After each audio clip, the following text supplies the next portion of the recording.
Let me give you a quick overview of how to use our VPN server and how easy it is to set up. Once you have installed it, you have launched it on the marketplace, then you can just go to HTTP, so not the HTTPS, and then the host name or the IP address of the EC2 instance. So this is the welcome screen that you get. To start the setup, you enter the secret or you reset the admin password over SSH. So let me retrieve the secret. So here I'm logged in using the system manager to my EC2 instance. You can also use SSH, and executing this command, it gives me the secret. I just enter the secret right here, and then I can set the admin password. I will just set a temporary password, and then I'll be able to log in with the admin user and the password I just set. So now I'm logged in to the VPN, and to create a new VPN connection, I have to create a user. So I create a user. So I can create a user here using the local users. But what I'm going to do instead of creating a local user is to connect it using OIDC to an identity provider. In my case, OneLogin.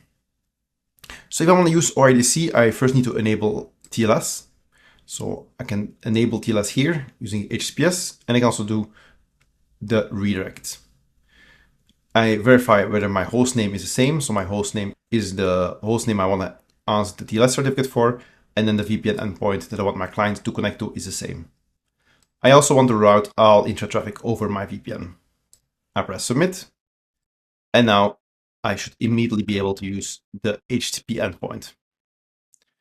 So now I'm over HTTPS, and I can continue using my OIDC connection. So I'll create a new OIDC connection. I'll call it OneLogin. Here I have my OneLogin OIDC application. So here I have the client ID, the client secret. Token endpoint needs to be post. I can just copy these over. Client ID, client secret, which I will rotate after this demo. OneLogin doesn't support offline access, so I'll remove this. And discovery URI is going to be this address. I save this, which gives me the redirect URI. Copy this, go to configuration, and then here I can specify this as redirect URI. Save. And then I should be able to log out here as admin. I have login to OneLogin button. And now I am logged in as a user. So now I should be able to create a new VPN connection. And I can click here to download the new configuration. And then using that configuration, I can connect using any WireGuard client, which I can download from here. I can also make this user an admin, logging again in as admin.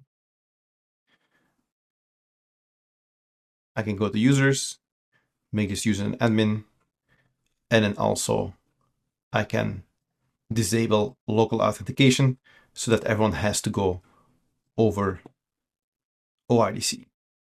So I click on OneLogin, authenticates me, and now I am an OIDC user, authenticated using OneLogin, but I'm also the admin and I don't have any local users anymore. Every user will be able to download their own configuration. And if you need to change any VPN settings, you can do so in the VPN setup. Or if you want to change some more settings, then there's also the configuration in /VPN config, VPN config, where you can also change things like address range. That's it. So you see, it's a very easy way to set up and use your VPN server based on WireGuard.